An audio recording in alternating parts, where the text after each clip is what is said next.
Section 1. You will hear a woman phoning a hotel about holding a party there.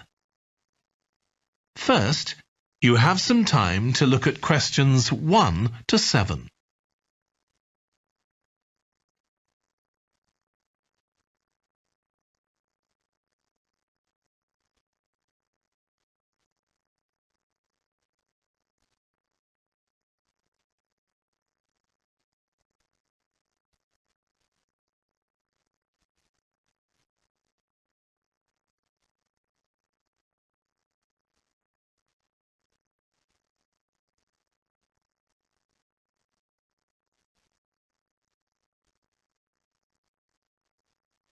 You will see that there is an example that has been done for you.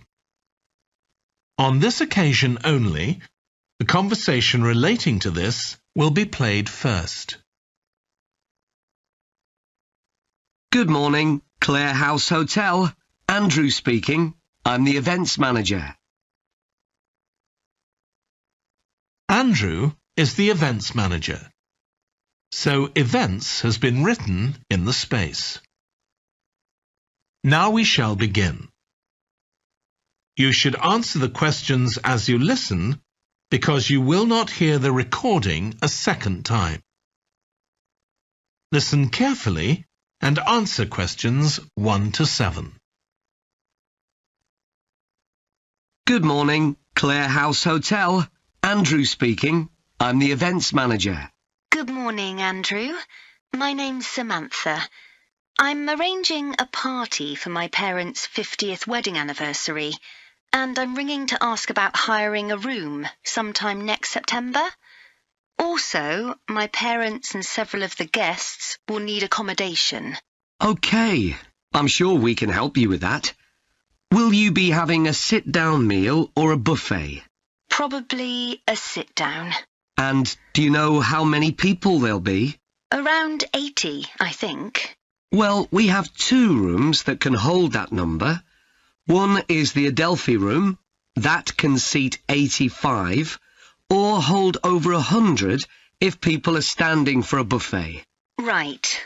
If you have live music, there's room for 4 or 5 musicians in the gallery, overlooking the room. Our guests usually appreciate the fact that the music can be loud enough for dancing, but not too loud for conversation. Yes, I really don't like it when you can't talk. Exactly. Now, the Adelphi room is at the back of the hotel, and there are French windows leading out onto the terrace. This has a beautiful display of pots of roses at that time of the year. Which direction does it face? Southwest. So that side of the hotel gets the sun in the afternoon and early evening. Very nice. From the terrace, you can see the area of trees within the grounds of the hotel, or you can stroll through there to the river. That's on the far side, so it isn't visible from the hotel. OK. Then another option is the Carlton room. This is a bit bigger. It can hold up to 110 people. And it has the advantage of a stage, which is useful if you have any entertainment, or indeed a small band can fit onto it. And can you go outside from the room? No, the Carlton room is on the first floor, but on one side the windows look out onto the lake. Lovely. I think either of those rooms would be suitable. Can I tell you about some of the options we offer in addition? Please do. As well as a meal, you can have an MC, a master of ceremonies, who'll be with you throughout the party. What exactly is the MC's function? I suppose they make a speech during the meal, if we need one, do they? That's right. All our MCs are trained as public speakers, so they can easily get people's attention. Many guests are glad to have someone who can make themselves heard above the chatter. And they're also your support. If anything goes wrong, the MC will deal with it, so you can relax. Great.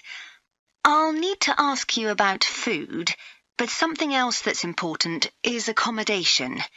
You obviously have rooms in the hotel, but do you also have any other accommodation? Like cabins, for example? Yes, there are 5 in the grounds, all self-contained. They each sleep 2 to 4 people and have their own living room, bathroom and small kitchen. That sounds perfect for what we'll need. Before you hear the rest of the conversation, you have some time to look at questions 8 to 10.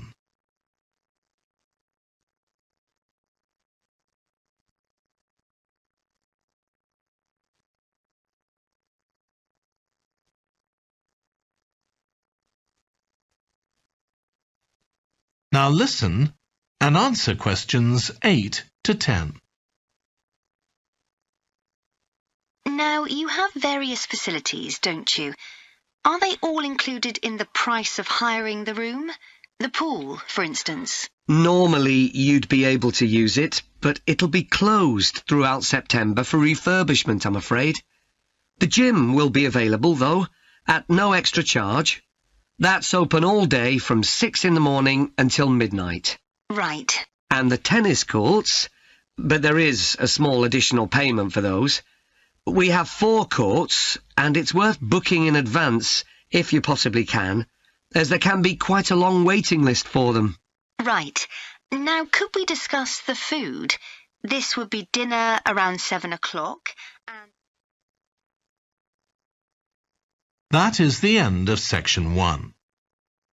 You now have half a minute to check your answers.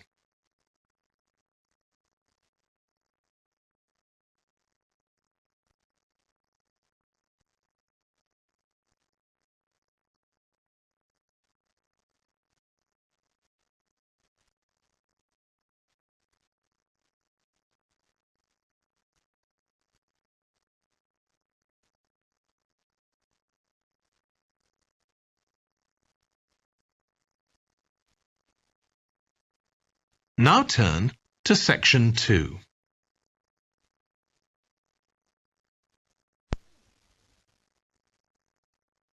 Section 2. You will hear a holiday company representative talking to a group of tourists in a large hotel about things they can do during their holiday. First, you have some time to look at questions 11 to 16.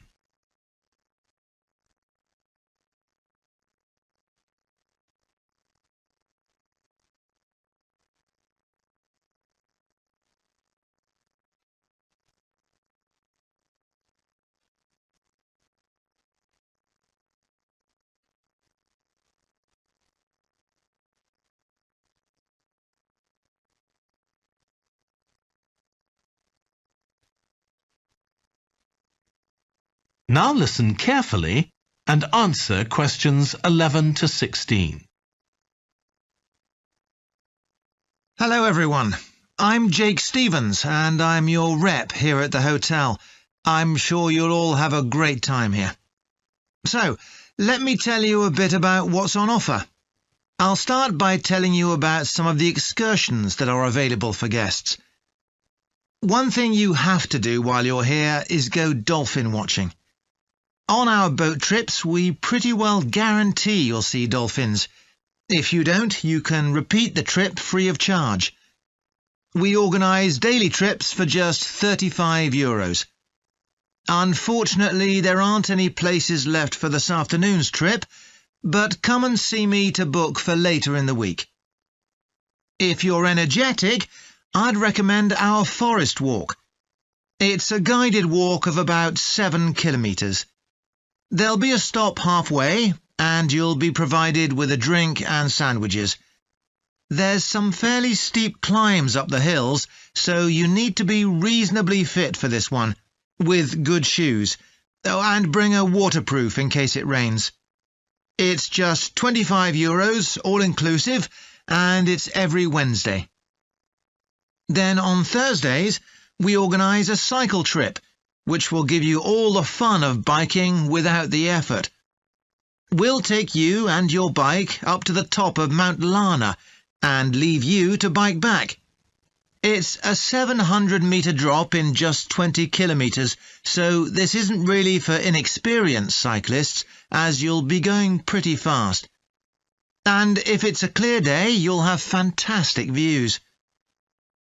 On our local craft tour, you can find out about the traditional activities in the island. And the best thing about this trip is that it's completely free. You'll be taken to a factory where jewellery is made, and also a ceramics centre. If you want, you can buy some of the products, but that's entirely up to you. The trip starts after lunch on Thursday, and you'll return by 6 p.m. If you're interested in astronomy, you may already know that the island's one of the best places in the world to observe the night sky. We can offer trips to the observatory on Friday for those who are interested.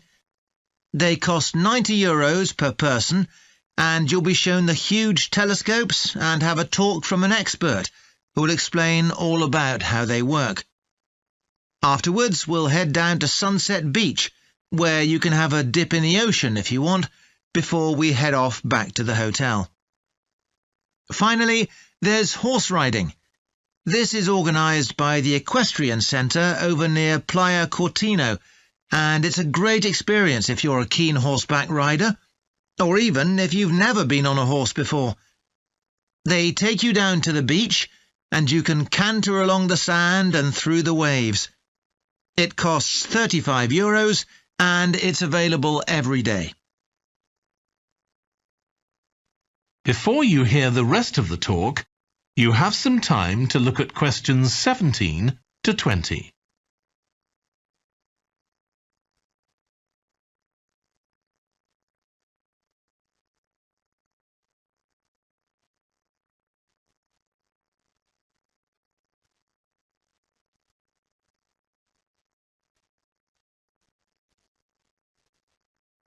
Now listen and answer questions 17 to 20. So, there's plenty to do in the daytime, but what about nightlife? Well, the number one attraction's called Musical Favourites. Guests enjoy a 3-course meal and unlimited free drinks, and watch a fantastic show, starting with musicals set in Paris, and then crossing the Atlantic to Las Vegas, and finally Copacabana. At the end, the cast members come down from the stage, still in their stunning costumes, and you'll have a chance to chat with them. It's hugely popular, so let me know now if you're interested, because it's no good leaving it until the last minute. It's on Friday night. Tickets are just €50 each, but for an extra €10, you can have a table right by the stage. If you'd like to go back in time, there's the Castle Feast on Saturday evening. It's held in a 12th century castle, and you eat in the great courtyard, with ladies in long gowns serving your food. You're given a whole chicken each, which you eat in the medieval way, using your hands instead of cutlery. And you're entertained by competitions where the horseback riders attempt to knock one another off their horses. Then you can watch the dancers in the ballroom and join in as well if you want. OK, so now if anyone has... That is the end of section 2. You now have half a minute to check your answers.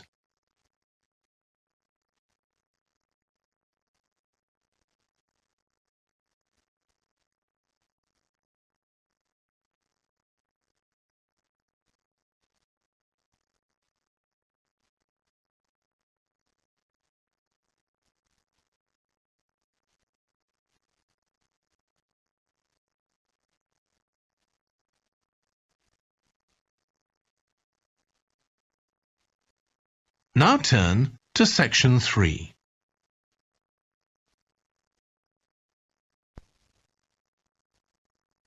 Section 3.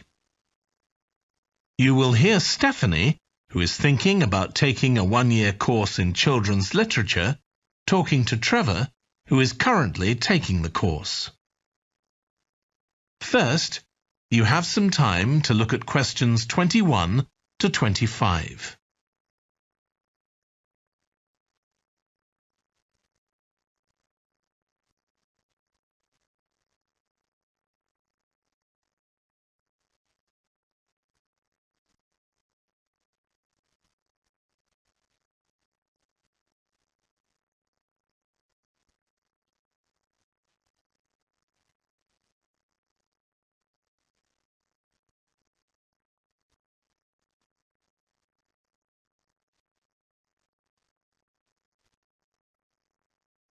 Now listen carefully and answer questions 21 to 25.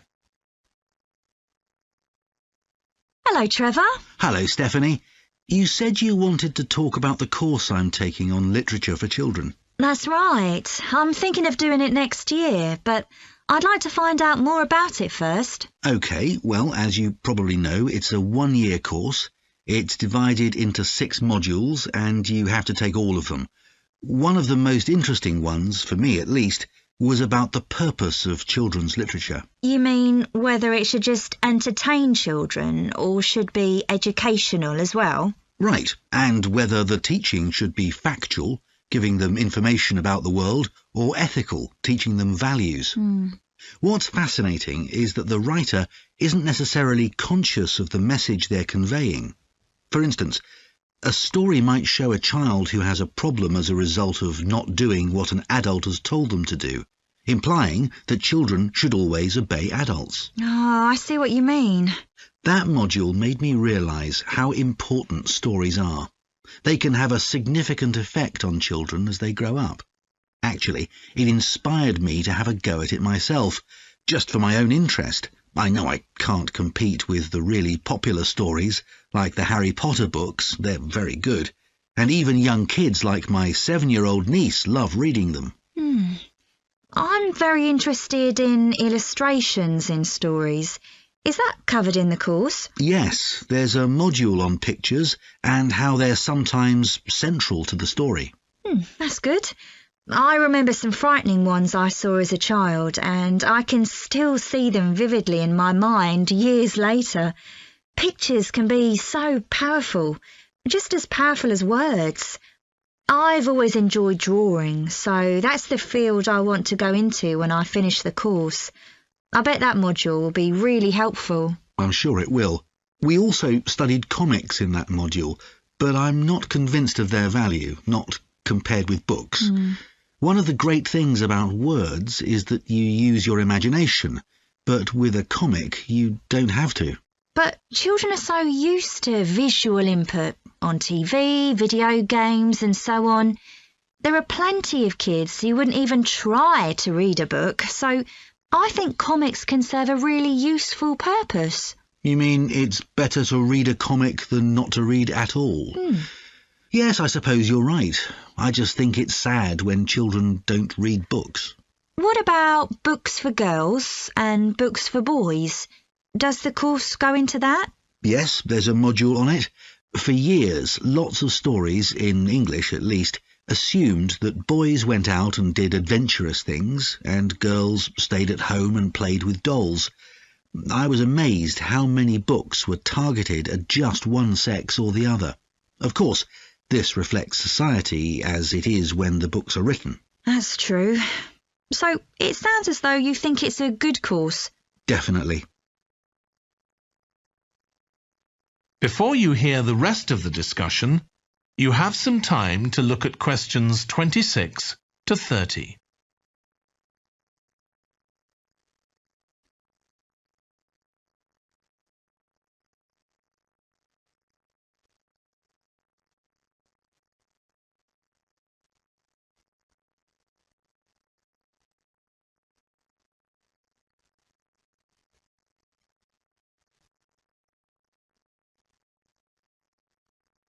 Now listen and answer questions 26 to 30. Have you been reading lots of children's stories to help you decide whether to take the course? Yeah, I've gone as far back as the late 17th century, though I know there were earlier children's stories. So does that mean you've read Perrault's fairy tales, Cinderella, the Sleeping Beauty, and so on? Yes, they must be important because no stories of that type had been written before. These were the first. Then there's the Swiss Family Robinson. I haven't read that. The English name makes it sound as though Robinson is the family's surname, but a more accurate translation would be the Swiss Robinsons, because it's about a Swiss family who are shipwrecked, like Robinson Crusoe in the novel of a century earlier. Well, I never knew that. Have you read Hoffmann's The Nutcracker and the Mouse King? Wasn't that the basis for Tchaikovsky's ballet, The Nutcracker? That's right. It has some quite bizarre elements. I hope you've read Oscar Wilde's The Happy Prince. It's probably my favourite children's story of all time. Oh, mine too. And it's so surprising because Wilder's best known for his plays, and most of them are very witty, but The Happy Prince is really moving. I struggled with Tolkien's The Lord of the Rings. 3 long books, and I gave up after 1. It's extremely popular, though. Yeah, but whereas something like The Happy Prince just carried me along with it, The Lord of the Rings took more effort than I was prepared to give it. I didn't find that. I love it. Another one I've read is Warhorse. Oh, yes, it's about the First World War, isn't it? Hardly what you'd expect for a children's story. Exactly, but it's been very successful. Have you read any... That is the end of section 3. You now have half a minute to check your answers.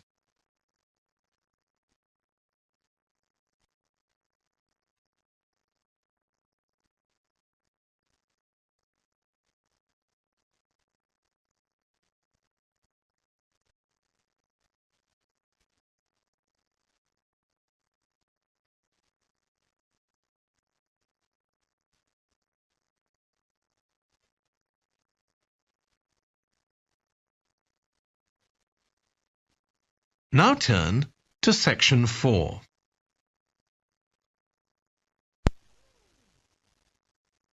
Section 4.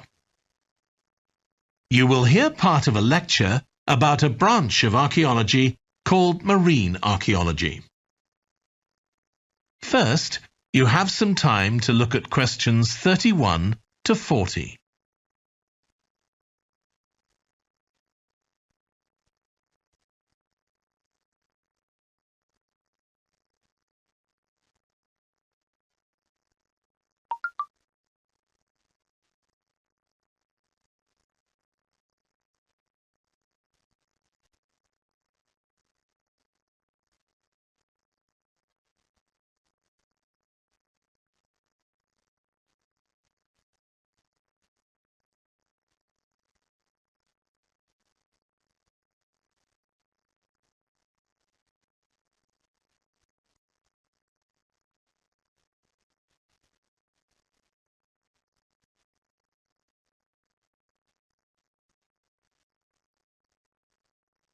Now listen carefully and answer questions 31 to 40. In today's class, I'm going to talk about marine archaeology, the branch of archaeology focusing on human interaction with the sea, lakes and rivers. It's the study of ships, cargoes, shipping facilities and other physical remains.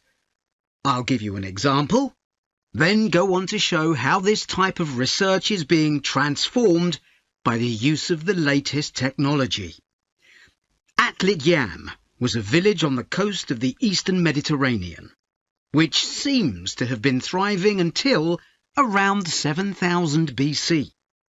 The residents kept cattle, caught fish, and stored grain. They had wells for fresh water.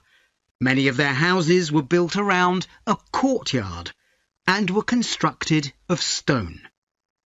The village contained an impressive monument, 7 half-ton stones standing in a semicircle around a spring that might have been used for ceremonial purposes. Atlit Yam may have been destroyed swiftly by a tsunami, or climate change may have caused glaciers to melt and sea levels to rise, flooding the village gradually. Whatever the cause, it now lies 10 metres below the surface of the Mediterranean, buried under sand at the bottom of the sea. It's been described as the largest and best preserved prehistoric settlement ever found on the seabed. For marine archaeologists, Atlit Yam is a treasure trove. Research on the buildings, tools, and the human remains has revealed how the bustling village once functioned, and even what diseases some of its residents suffered from. But of course, this is only one small village, one window into a lost world. For a fuller picture, researchers need more sunken settlements, but the hard part is finding them. Underwater research used to require divers to find shipwrecks or artifacts, but in the second half of the 20th century, various types of underwater vehicles were developed, some controlled from a ship on the surface, and some of them autonomous, which means they don't need to be operated by a person.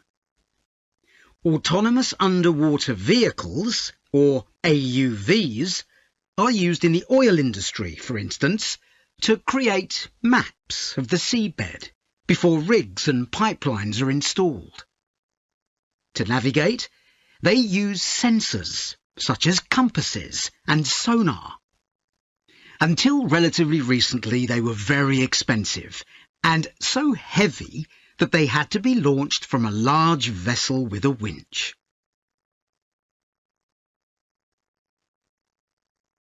But the latest AUVs are much easier to manoeuvre.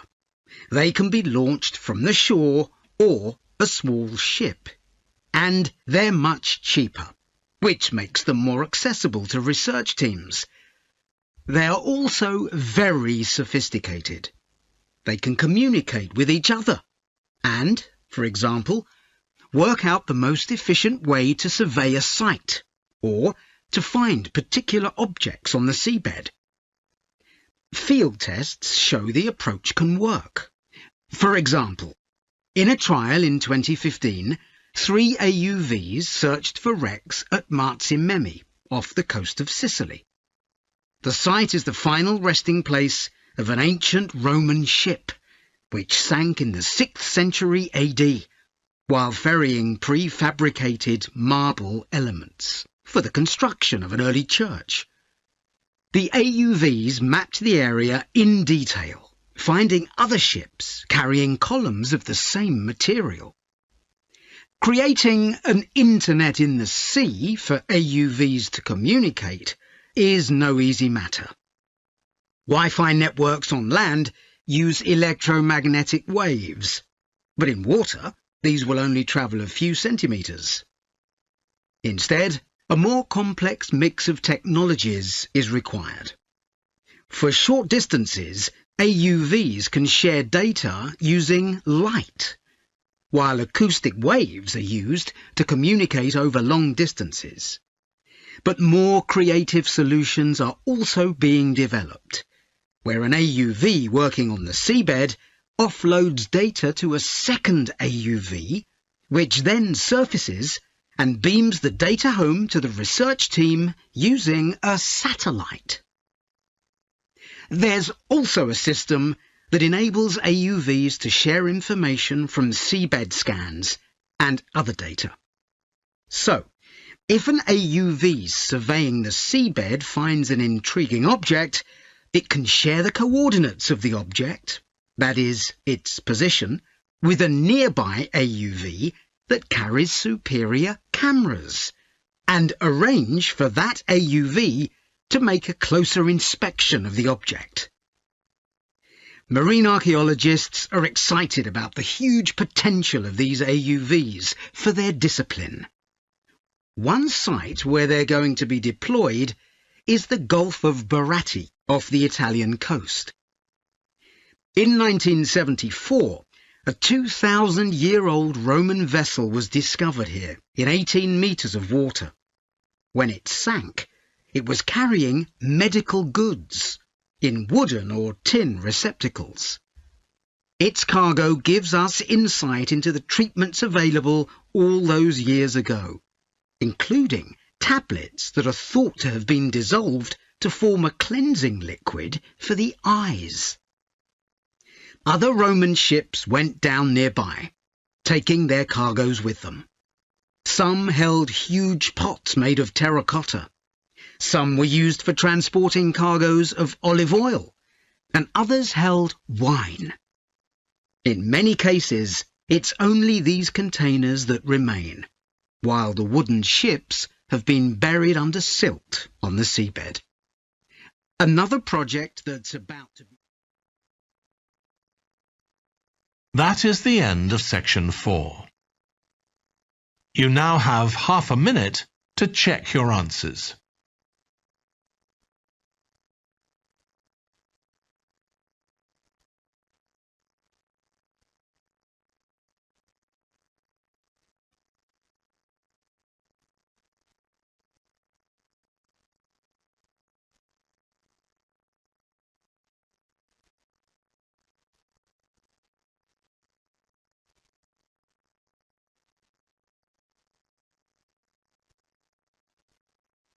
That is the end of the listening test. In the IELTS test, you would now have 10 minutes to transfer your answers to the answer sheet.